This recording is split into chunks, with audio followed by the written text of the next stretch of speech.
Joe Mucci, welcome to you. Thanks, Alan. And my name's Alan Bourke, obviously. The topic for today is an important one. If you're buying a property, how do I go about buying a property? How do I go about financing a property? It's a very big topic, so we're going to break the topic into two bits. So episode 6 is about finding the property. Episode 7, what happens when I want to buy the property? How do I go about buying the property? So this is how do I find it? Episode 7, how do I actually buy it, finance it and settle it? Big topic, lots to go through, Joe. What's probably the most important place to start? I guess it's all about budget, really, and how much you've got to spend, understanding what you can comfortably borrow, or obviously in some other people's circumstances, if they've got a cash amount that they've got a budget that they can think about a purchase price. On top of that, obviously, major considerations, obviously there's other costs, which are stamp duty and moving. So yeah, really it's budget. It is. And in the olden days, you used to go to the bank manager. You used to probably personally know the bank manager. Yes. They were the family bank manager. And in a lot of cases, you are banking with the same bank that your parents banked with. But that's sort of moving now, isn't it? We're moving more to brokers.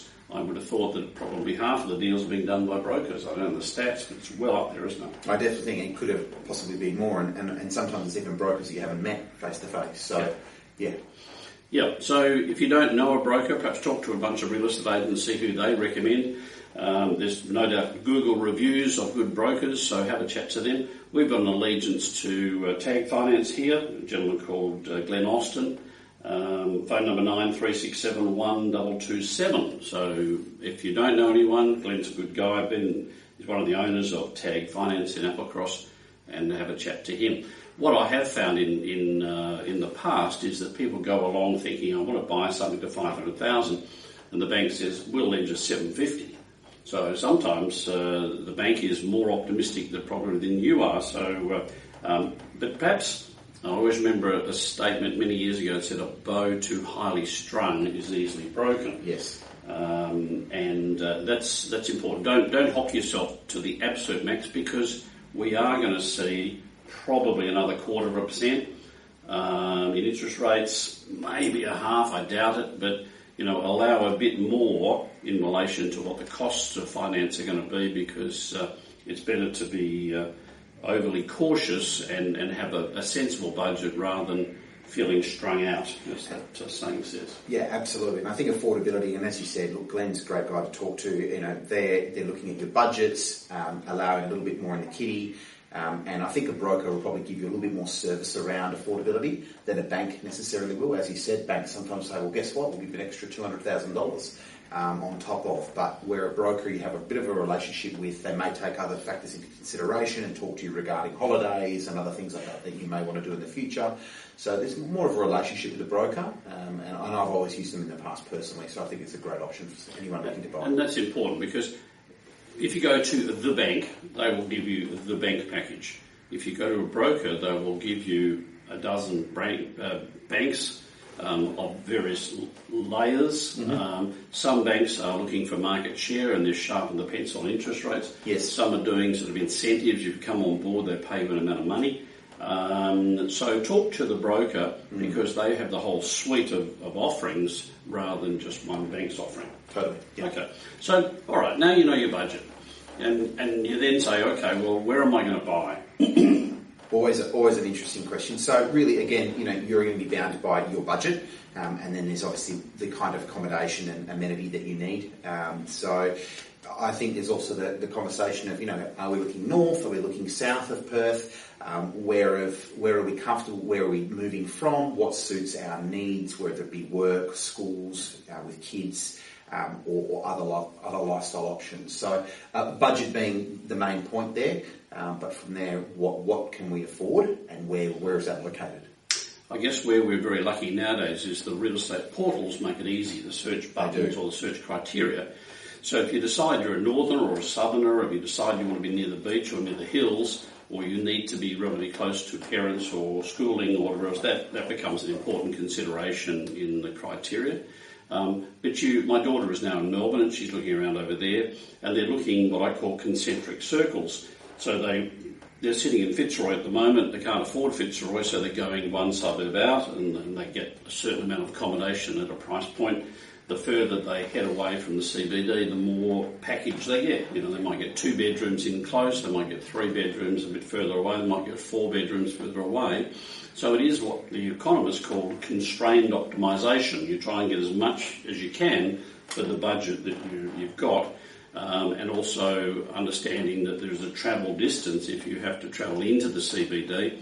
How do I get in there, and at what point is it acceptable or not acceptable? Absolutely. And as you said, the portals do provide that. I believe the search filters is surrounding suburbs.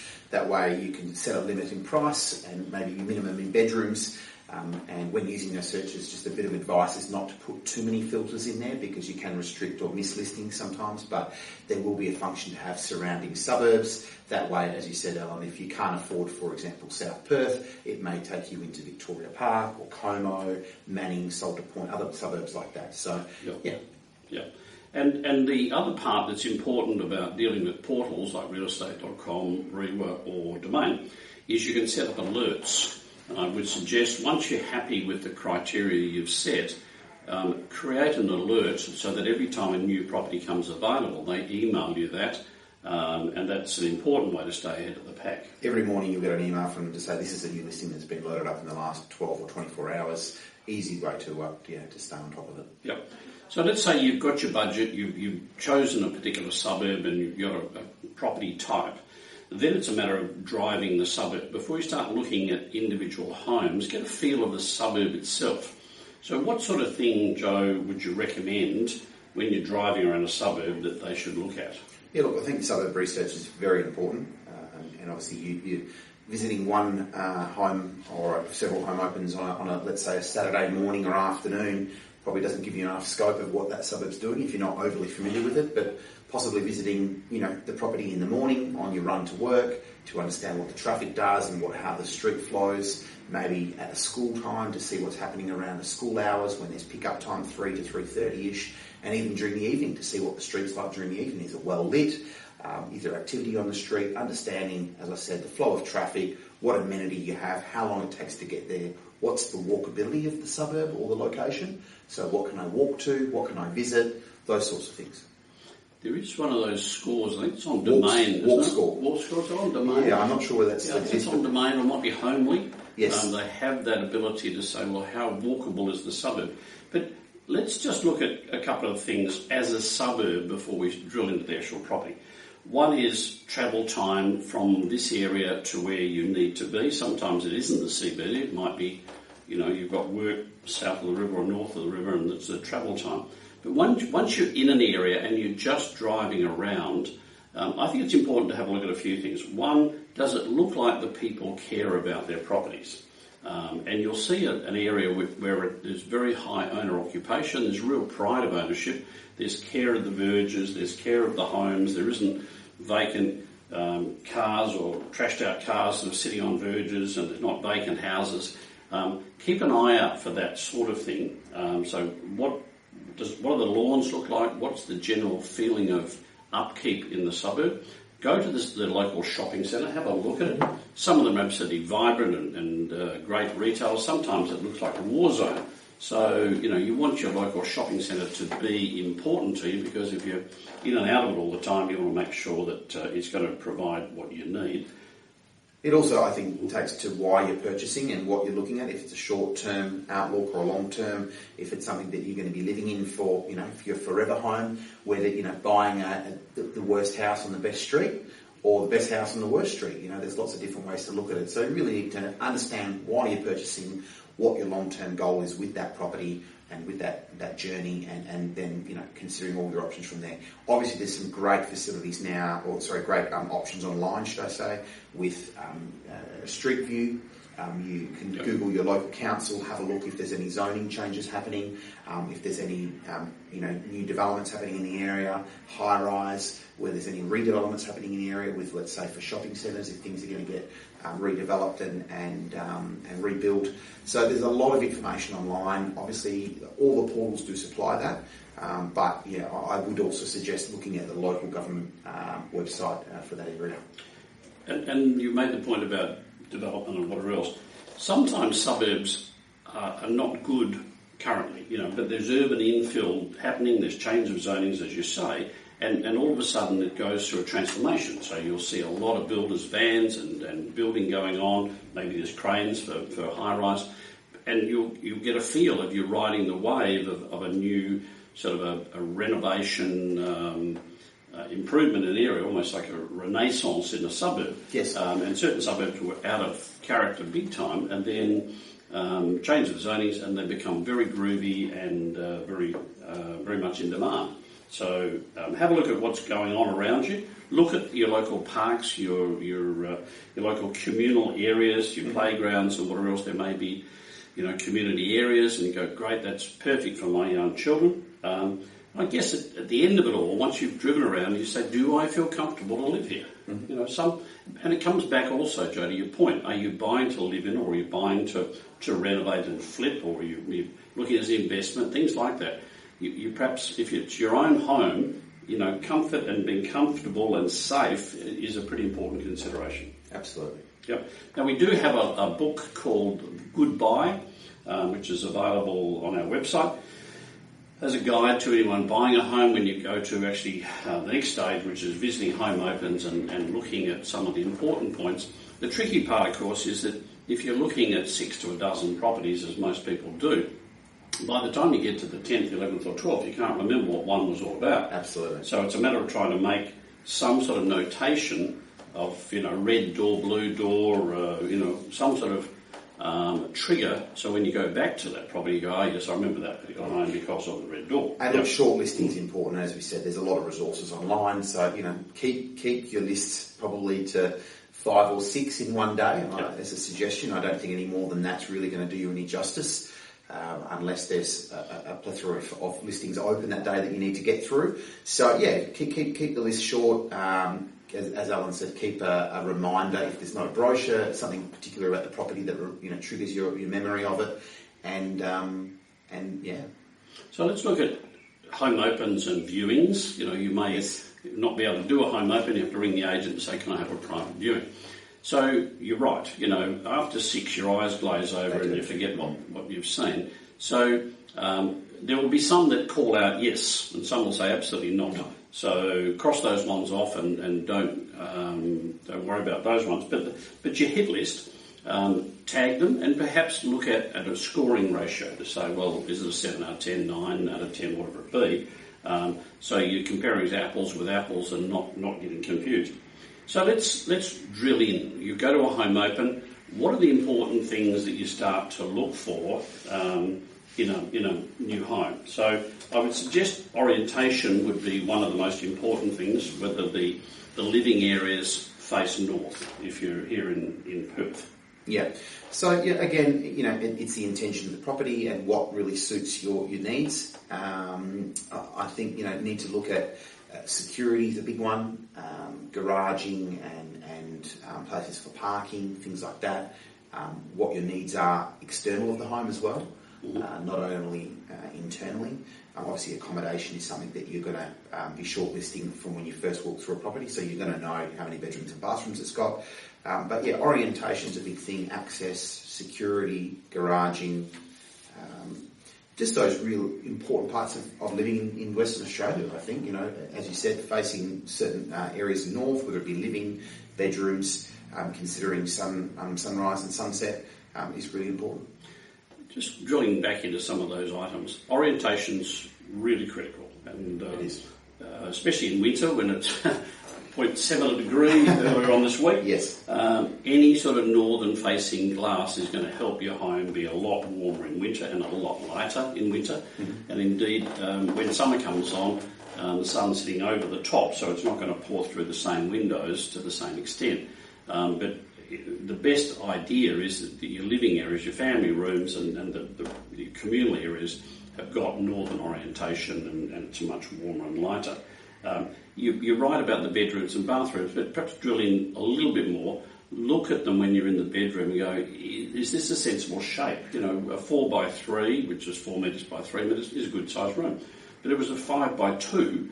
and you can't work a bedroom or a bed into that sort of space. Some homes have got some funny layouts, don't they? They do, and look, a lot of properties have got floor plans, not all of them. So that's an important part. If there isn't a floor plan online, maybe request one from the agent, see if they've got one or one's coming. But yeah, understanding, I guess, flow of those homes as well, and is there opportunity to extend or take a wall out and create a bigger bedroom if there's two smaller bedrooms abutting each other, things like that. Can we add an extra bathroom to a 5x2 to create a 5x3? So yeah, just really understanding your needs, what you need long term, and will this suit, and is there room for expansion within the property if that's something that you need, or if you're downsizing and kids have left, then that's not something to consider. So it was funny. I was at an appraisal yesterday, and we got to sell because the home didn't suit their needs. They wanted the bedroom downstairs, and I said to them, "Why don't you convert your lounge room into the bedroom and put an ensuite into the courtyard?" And they go, and it was just like a light bulb had gone off. I went, wow, I hadn't thought of that. And it was such an obvious thing for us in the industry. Yes. We go, yeah, there's room there for ensuite, there's the bedroom, you can solve the problem if you want to. So they may decide to do that, but at least we gave them the option to not have to move if they didn't want to. Absolutely. Yeah. So coming back, we recommend, if you're going to look at a home, try and see it twice.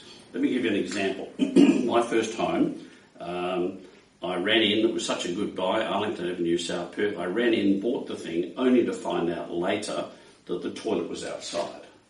And many a cold night, I've always said I have 2 inspections and I'll make sure that I work out where the toilet is. Yes. It was one of those old lean-to character homes where the toilet was out the back. So look at the property a second time.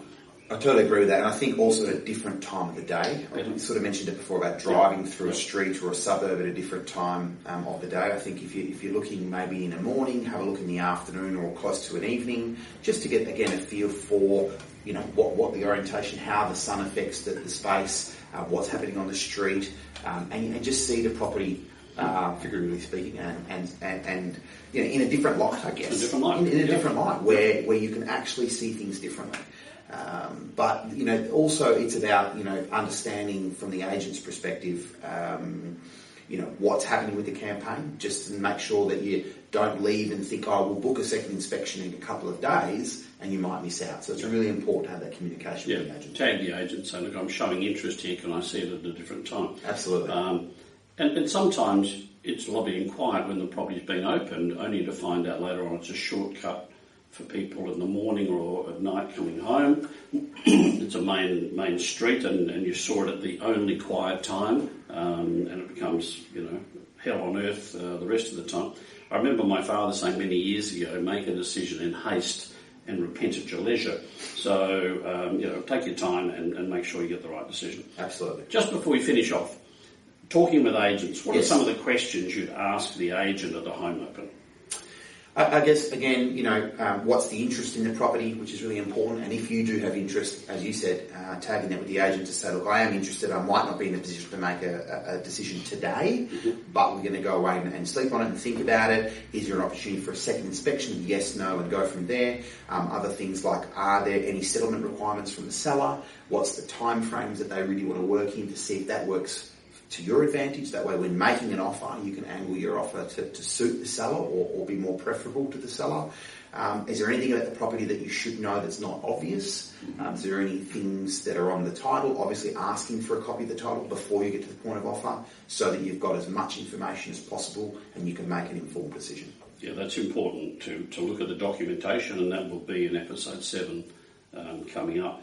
And also, sometimes if you're not 100% confident with the price, ask the agent what some of the recent sales in the area have been, and they can no doubt help you and say, well, that one was sold for that one sold for that.